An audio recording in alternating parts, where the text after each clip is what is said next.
యూరప్లో వినాశనం మొదలైంది. అక్కడ సడన్గా పెరిగిన వేడికి ప్రజలు అల్లాడిపోతున్నారు. వేడికి అక్కడి రోడ్లు కరిగిపోతున్నాయి. జర్మనీ, డెన్మార్క్, చెక్ రిపబ్లిక్ లాంటి ప్రాంతాల్లో ప్రజల్ని చల్లబరచడానికి ఇదిగో ఈ విధంగా గవర్నమెంట్ వాటర్ స్ప్రింక్లర్స్ని అరేంజ్ చేసింది. అక్కడి షాపింగ్ మాల్స్లో కూలర్ల కోసం ఏసీలు కొనడానికి ప్రజలు ఇదిగో ఈ విధంగా ఒకరినొకరు కొట్టుకుంటున్నారు, ఎగబడుతున్నారు. సాధారణంగా సంవత్సరం పొడవు చల్లగా ఉండే ఈ దేశాలు ఒక్కసారిగా పెరిగిన వేడికి తట్టుకోలేకపోతున్నాయి. సడన్గా యూరప్లో ఇంత వేడి ఎందుకు పెరిగింది? దీనంతటికీ కారణమేంటి? ఇది ప్రకృతి మనకు ఇస్తున్న వార్నింగా? ఈ వేడి నుంచి యూరప్ తప్పించుకోవడానికి ఏం చేస్తుంది? ఇది దేనికి సంకేతం? భవిష్యత్తు ఎలా ఉండబోతుంది? రండి ఈ వీడియోలో డీటెయిల్గా డిస్కస్ చేద్దాం. యూరోపియన్ దేశాల్లో ఎప్పుడూ లేని రికార్డ్ లెవెల్ టెంపరేచర్ నమోదవుతున్నాయి. ఫ్రాన్స్ అండ్ స్పెయిన్లో 44 to 45 డిగ్రీ సెంటీగ్రేడ్స్. జూన్ నెలలో యూకేలో వరుసగా 3వ రోజు 36 డిగ్రీ సెంటీగ్రేడ్ల టెంపరేచర్ నమోదైంది. దీంతో ఆ ప్రాంతంలో రెడ్ అలర్ట్ ప్రకటించారు. ఆ తర్వాత జర్మనీ, ఇటలీ, స్విట్జర్లాండ్లో 38 నుంచి 41 డిగ్రీ సెంటీగ్రేడ్ల టెంపరేచర్ నమోదైంది. ఇక డెన్మార్క్ అండ్ చెక్ రిపబ్లిక్ విషయానికి వస్తే ఆ దేశ చరిత్రలోనే అత్యధికంగా టెంపరేచర్ 36.6 డిగ్రీ సెంటీగ్రేడ్స్ నమోదైంది. సాధారణంగా యూరోపియన్ దేశాలు సంవత్సరం పొడవునా చల్లగా ఉంటాయి. అక్కడ మంచు కూడా పడుతూ ఉంటుంది. కానీ సడన్గా ఇలా టెంపరేచర్ పెరిగేసరికి అక్కడి గవర్నమెంట్కి ఏం చేయాలో అర్థం కావట్లేదు. ప్రజలు ఉక్కిరిబిక్కిరవుతున్నారు. సాధారణంగా ఈ యూరోపియన్ ప్రజల స్కిన్ తెల్లగా ఉంటుంది. అక్కడి వాతావరణం ఆల్వేస్ చల్లగా ఉంటుంది కాబట్టి వీళ్ళ స్కిన్ తెల్లగా ఉంటుంది. కానీ ఇప్పుడు సడన్గా అక్కడ వేడి పెరిగేసరికి వీళ్ళ స్కిన్ తట్టుకోలేక ఆ వేడికి వీళ్ళంతా రోస్ట్ అవుతున్నారు. దీంతో పాటు ఆ దేశాల ఇన్ఫ్రాస్ట్రక్చర్ కూడా ఈ హీట్ని తట్టుకోలేక డ్యామేజ్ అవుతుంది. అక్కడ క్రియేట్ అయిన హీట్ వేవ్ కారణంగా ఇప్పటికే 1300 మంది ప్రాణాలు కోల్పోయారు. జర్మనీలో రికార్డ్ లెవెల్లో 41.7 డిగ్రీ సెంటీగ్రేడ్ టెంపరేచర్ నమోదైంది. ఫ్రాన్స్ అండ్ బ్రిటన్లో ప్రజలు వేడి నుంచి తప్పించుకోవడానికి ఇదిగో ఈ విధంగా నదుల్లో, కాలువల్లో దూకేస్తున్నారు. చాలామంది ఇలా దూకి అందులో మునిగి చనిపోయారు కూడా. ఫ్రాన్స్లో సడన్గా ఏసీల డిమాండ్ పెరిగింది అండ్ ప్రజలు వాటిని ఎక్కువగా ఉపయోగించడంతో అక్కడ ఎలక్ట్రిసిటీ గ్రిడ్లు ఆ పవర్ డిమాండ్ని మేనేజ్ చేయలేక ఫెయిల్ అయి దాదాపు 68,000 ఇల్లులు పవర్ లేక ఇప్పుడు సఫర్ అవుతున్నాయి.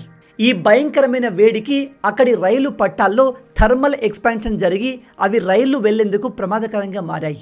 అందుకే చాలా ప్రాంతాల్లో రైళ్లను ఆపేశారు. ఫ్రాన్స్లో ఉన్న న్యూక్లియర్ పవర్ ప్లాంట్స్ నదుల్లో ఉండే చల్లటి నీటిని ఉపయోగించి ఎలక్ట్రిసిటీ ప్రొడ్యూస్ చేసేవి.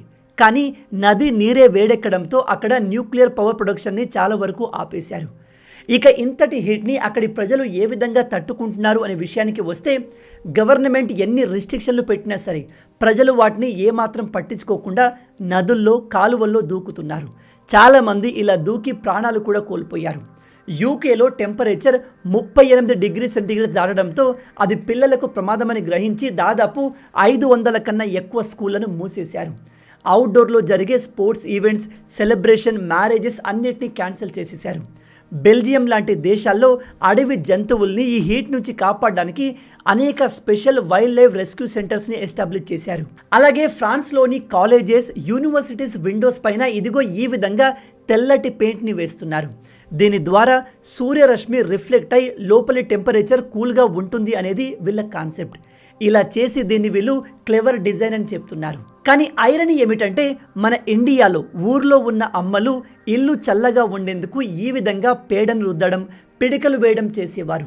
వీటితో ఇంటి లోపల టెంపరేచర్ మరింత చల్లగా ఉంటుంది. మన వాళ్ళు చేస్తే చీప్ చిల్లర అంటారు. అదే తెల్లవాళ్ళు చేస్తే క్లాస్, క్లెవర్ డిజైన్ అని చెప్తారు. అలాగే మన రాజస్థాన్లోని చాలా ప్రాంతాల్లో ఇల్లు చూడడానికి ఇదిగో ఈ విధంగా బ్లూ కలర్లో ఉంటాయి. అలా ఎందుకు అంటే సాధారణంగానే రాజస్థాన్లో హీట్ ఎక్కువగా ఉంటుంది. ఆ హీట్ ఇంపాక్ట్ ఇంటి లోపల ఉండకూడదు అని ఇలా ఇల్లు పైన బ్లూ కలర్లో సీలింగ్ పెయింట్ వేస్తారు. ఇలాంటివి మన దేశంలో వందల సంవత్సరాల నుంచి ప్రజలు చేసుకుంటూ వస్తున్నారు. దాన్ని ఎవరు పట్టించుకోలేదు. కానీ ఇప్పుడు యూరోపోళ్ళు చేసేసరికి మనకు క్లాస్ అండ్ ఇన్నోవేషన్లా కనిపిస్తుంది. ఇంకో ఇంట్రెస్టింగ్ విషయం ఏమిటంటే యూరప్లో సాధారణంగా టెంపరేచర్ చాలా తక్కువగా ఉంటుంది. అక్కడ అప్పుడప్పుడు మంచు కూడా పడుతూ ఉంటుంది. కాబట్టి అక్కడి ఇళ్లలో ఏసీలు ఉండవు. హీటర్స్ ఉంటాయి. కానీ ఇప్పుడు సడన్గా టెంపరేచర్ పెరిగేసరికి అక్కడి ప్రజలకు ఏం చేయాలో అర్థం కాక దగ్గరలో ఉన్న షాపింగ్ మాల్స్, ఐకియా సెంటర్స్కి వెళ్ళి సేద తీరుతున్నారు. అండ్ సడన్గా మాల్స్లో ఏసీ స్టాక్స్ ఉన్నాయి, కూలర్ స్టాక్స్ ఉన్నాయని తెలిస్తే ఇలా పరిగెత్తుకుంటూ ఒకరినొకరు తన్నుకుంటున్నారు, ఎగబడుతున్నారు. ఇలాంటివి మన ఇండియాలో జరిగితే వీళ్లకు సివిక్ సెన్స్ లేదా అంటారు. అదే ఇప్పుడు యూరోపియన్ ప్రజలు చేస్తుంటే పాపం వాళ్ళు ఇబ్బంది పడుతున్నారు అని చెప్తున్నారు. అందుకే గుర్తుపెట్టుకోండి, ప్రజలు ఎక్కడైనా సేమ్ ఉంటారు, కానీ పరిస్థితులు వాళ్ళను మారుస్తాయి. జర్మనీలో రికార్డ్ అవుతున్న ఎక్స్ట్రీమ్ హీట్తో అక్కడి డాంబర్ రోడ్లు కరిగిపోతున్నాయి. దీన్ని ఆపేందుకు అక్కడి ప్రభుత్వం సాధారణంగా వింటర్లో మంచు తొలగించేందుకు ఉపయోగించే యంత్రాల్ని రోడ్లపైన వాటర్ స్ప్రింకిల్ చేయడానికి ఉపయోగిస్తున్నారు. ఒకవేళ ఇలాంటిది మన ఇండియాలో జరిగి ఉంటే లెఫ్ట్ లాబీగాళ్ళు చూడండి, మోడీ ఈ కాంట్రాక్ట్ మొత్తాన్ని అంబానీకి, అదానికి ఇచ్చేశాడు, వాళ్ళు డబ్బంతా దోచుకున్నారు, అందుకే రోడ్లు కరిగిపోతున్నాయి అంటూ డ్రామాలు చేసేవాళ్ళు, ప్రాపగండా చేసేవాళ్ళు. ఆమ్స్టర్డామ్ లాంటి ప్రాంతాల్లో ప్రజలు తమ కిటికీలకు ఇలా బ్లాంకెట్లు వేయడం లేదా వైట్ కలర్ అల్యూమినియం పేపర్ని కోట్ చేయడం చేస్తున్నారు. ఫ్రాన్స్ ప్రభుత్వం అయితే ప్రజల్ని చల్లబరిచేందుకు ఈ విధంగా స్ప్రింక్లర్లు ఏర్పాటు చేసింది. ఎవరు కూడా పబ్లిక్ ప్లేస్లో ఆల్కహాల్ తాగకూడదు అని వాటిని బ్యాన్ చేసింది. ఆల్కహాల్ తాగితే బాడీ చాలా ఫాస్ట్గా డీహైడ్రేట్ అవుతుంది. అసలే అక్కడ టెంపరేచర్ విపరీతంగా పెరిగింది కాబట్టి ఆల్కహాల్ ద్వారా డీహైడ్రేట్ అవ్వడం ఇలాంటి టైంలో ప్రాణాంతకంగా మారొచ్చు అని ప్రభుత్వం ఈ నిర్ణయం తీసుకుంది. ఇటలీలోని జూ పార్కుల్లో అక్కడి జంతువుల్ని ఇదిగో ఈ విధంగా రకరకాల ఫ్రూట్స్ని వాటర్లో పెట్టి దాన్ని గడ్డ కట్టించి పెద్ద పెద్ద ఐస్ క్రీమ్లు క్రియేట్ చేసి వాటికి అందిస్తున్నారు. చాలా జంతువులు ఈ వేడిని తట్టుకోలేక ప్రాణాలు కూడా కోల్పోయాయి. అలాగే ప్యారిస్ గవర్నమెంట్ కూల్గా ఉండే ప్రాంతాలు ప్రజలకు తెలియాలి అని ఇలాంటి ఒక స్పెషల్ మ్యాప్ని క్రియేట్ చేసింది. ఇందులో హిస్టారికల్ ఆర్కిటెక్చర్స్, రాళ్లతో కట్టిన చర్చిలు, అండర్ గ్రౌండ్ సబ్వేల లొకేషన్స్ ఉన్నాయి. ప్రజలు తమ మొబైల్ ఫోన్లో ఈ మ్యాప్ని చూసి ఆ ప్లేస్లకు వెళ్ళి సేద తీరుతున్నారు. బార్సిలోనాలోని అండర్ గ్రౌండ్ మెట్రో స్టేషన్లో ఆర్టిఫిషియల్ ఇంటెలిజెన్స్ ఉపయోగించి టెంపరేచర్ని నార్మలైజ్ చేసే ప్రయత్నం చేస్తున్నారు.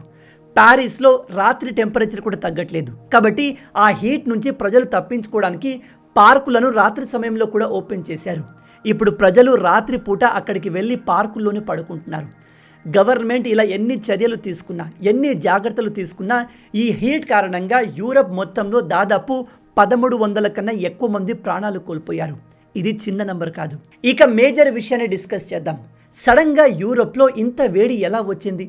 వాతావరణంలో అంతటి మార్పు ఎందుకు వచ్చింది అంటే దీనికి మేజర్గా 2 రీజన్స్ ఉన్నాయి.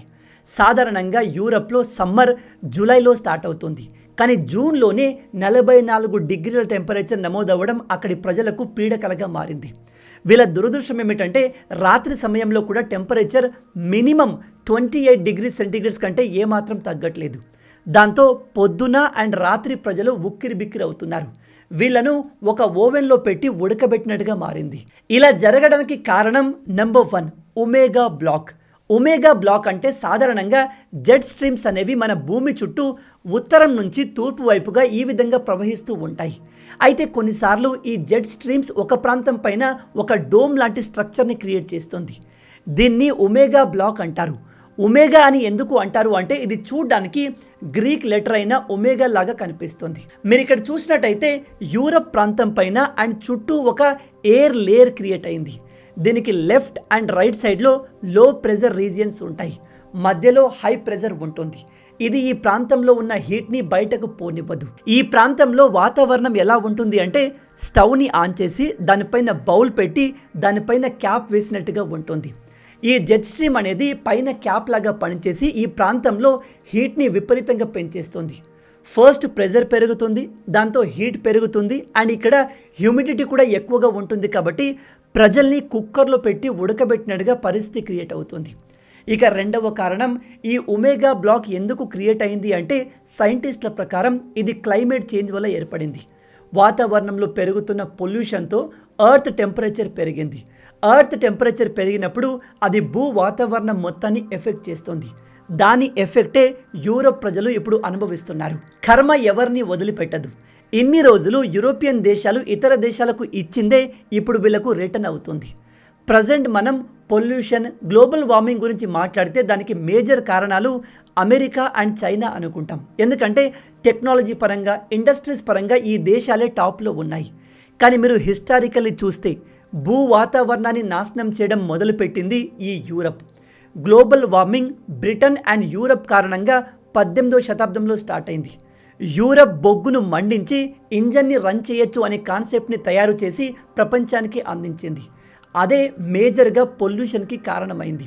మిగతా దేశాలు చాలా న్యాచురల్గా ప్రకృతితో మమేకమై జీవిస్తున్న సమయంలో యూరప్ మాత్రం స్టీమ్ ఇంజన్స్ని, బొగ్గును మండించడం, ఫ్యాక్టరీలు ఎస్టాబ్లిష్ చేయడం, వాతావరణాన్ని పొల్యూట్ చేయడం లాంటివి చేసేది. ప్రజెంట్ వాతావరణంలో పొల్యూషన్ అండ్ కార్బన్ డయాక్సైడ్ ఎక్కువగా ఉండేందుకు ప్రధానమైన కారణం యూరప్ ప్రపంచానికి అందించిన ఈ engine technology. Climate science rule ఒకటి, వాతావరణంలో క్రియేట్ అయిన పొల్యూషన్ అండ్ కార్బన్ డయాక్సైడ్ ఎక్కడికి పోదు, అలాగే ఉంటుంది. అదే వాతావరణ టెంపరేచర్ని పెంచుతుంది. 1751 నుంచి 2023 వరకు డేటాని చూస్తే ప్రజెంట్ ఏ దేశం పొల్యూషన్ని ఎక్కువగా క్రియేట్ చేస్తుంది అనేది వదిలిపెడితే మొత్తంగా చూస్తే కేవలం యూరప్ ప్రజెంట్ వాతావరణంలో క్రియేట్ అయిన పొల్యూషన్ అండ్ కార్బన్ డయాక్సైడ్లో 22 to 25% కాంట్రిబ్యూషన్ చేసింది. యూరప్లోని ఫ్రాన్స్, పోర్చుగల్, డచ్, బ్రిటిష్ వాళ్ళు ప్రపంచంలోని చాలా దేశాల్ని బలవంతంగా పరిపాలించారు. ఆ కొలోనియల్ టైంలో వీళ్ళు తమ దేశంలో ఉన్న అడవుల్ని నాశనం చేయడంతో పాటు ఏషియా, ఆఫ్రికా దేశాల్లో ఉన్న అడవుల్ని కూడా నాశనం చేశారు. ఈ ప్రకృతి విపత్తుల నుంచి, పొల్యూషన్ నుంచి మనల్ని కాపాడేదే ఈ చెట్లు. అయితే ఈ యూరోపియన్ దేశాలు ఆ కాలం నుంచే చెట్లను నరుక్కుంటూ నాశనం చేస్తూ వచ్చారు. ప్రపంచ దేశాలు యూరప్ను చూసి టెక్నాలజీ అంటే ఇదే కావచ్చు, ఇలాగే బతకాలి కావచ్చు అని వీళ్ళను కాపీ చేస్తున్నాయి. సో దాని కారణంగా భూ వాతావరణం పొల్యూట్ అయి నాశనం అవుతుంది. గ్లోబల్ వార్మింగ్ జరిగి ఇదిగో ఈ విధంగా సడన్గా వాతావరణ టెంపరేచర్ పెరుగుతుంది. 2016 నుంచి 2026 వరకు ప్రకృతి మనుషులకు అనేక వార్నింగ్స్ ఇచ్చింది, కానీ మనం వాటిని ఇగ్నోర్ చేస్తూ వచ్చాం. అంటార్క్టికాలో ఉన్న పెద్ద పెద్ద గ్లేషియర్స్ వేగంగా కరుగుతూ వస్తున్నాయి. సైంటిస్టులు ఈ డూమ్స్ డే గ్లేషియర్ కరగడానికి ఇంకా 100 సంవత్సరాలు పడుతుంది అనుకున్నారు. కానీ గత కొన్ని సంవత్సరాల నుంచి ఈ మంచు కరుగుతున్న వేగం చూసి సైంటిస్టులు భయపడిపోయారు. ఇది ఇలాగే కంటిన్యూ అయితే రాబోయే 5-10 సంవత్సరాల్లోనే ఈ మంచు మొత్తం కరిగి నీరు సముద్రంలో చేరుతుంది. దాంతో సముద్ర ఉపరితలం మినిమం 1 మీటర్ వరకు పెరుగుతుంది. దీని కారణంగా ప్రపంచవ్యాప్తంగా ఉన్న చాలా నగరాలు, ఎస్పెషల్లీ న్యూయార్క్, లండన్, మన ఇండియాలో ఉన్న ముంబై, చెన్నై లాంటి ప్రాంతాలు సముద్రంలో మునిగిపోతాయి. అలాగే అమెజాన్ అడవుల్ని ఎర్త్ యొక్క లంగ్స్ అంటారు. ఆ అడవులు మనకు ఆక్సిజన్ ఇవ్వడమే కాదు, వాతావరణంలో ఉన్న కార్బన్ డయాక్సైడ్ని కూడా చాలా వరకు తగ్గించేవి. కానీ ఇప్పుడు మనుషులు ఈ అడవుల్ని పూర్తిగా నాశనం చేస్తున్నారు. డీఫారెస్టేషన్ ఎప్పుడు లేని విధంగా విపరీతంగా జరుగుతుంది. ఈ పొల్యూషన్, గ్లోబల్ వార్మింగ్ కారణంగా ఎల్నినో ఎఫెక్ట్ కూడా స్టార్ట్ అయింది. దాని కారణంగానే ఇప్పటికీ మన దేశంలో ఋతుపవనాలు ప్రాపర్గా ఎంటర్ అవ్వలేదు అండ్ వర్షపాతం కూడా తగిన మోతాదులో ఉండట్లేదు. మరి ఇప్పుడు దీని నుంచి తప్పించుకునే మార్గం ఏదైనా ఉందా బ్రదర్ అంటే ఎస్, అందరికీ తెలిసిన మార్గాలే. పొల్యూషన్ తగ్గించాలి, చెట్లను నరకూడదు, కొత్త చెట్లను నాటాలి, ఫ్యాక్టరీల నుంచి వచ్చే రసాయనాల్ని, పొగను వీలైనంత వరకు తగ్గించాలి. దాంతోపాటు పెట్రోల్, డీజిల్, ఓవరాల్ ఆయిల్ కన్జంప్షన్ని తగ్గించాలి. కానీ అది జరిగే పనిలా కనిపించట్లేదు. కాబట్టి మనందరం రాబోయే అతిపెద్ద వినాశనానికి సిద్ధంగా ఉండాల్సింది.